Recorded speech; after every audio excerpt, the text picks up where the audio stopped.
gusanga abantu bari aho bategereje abazabakiza ari abantu nkabo, nicyo mvuga, nicyo kibazo cya mbere. Ubundi so iyo mico ya savior mentality tukazaba tuzakizwa n'abantu bicaranye natwe hano, abo twita partners.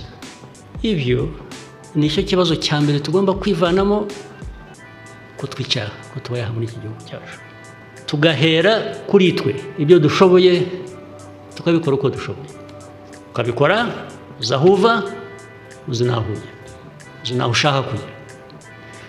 Abo bandi bafasha, iyo bagufashije uri mu nzira ugenda ugana aho ushaka kujya, nibwo bigira akamaro. Ariko ntabwo bazaguterura ngo bagutereke aho ushaka kujya, nta nubwo babishaka niba mutari mubizi.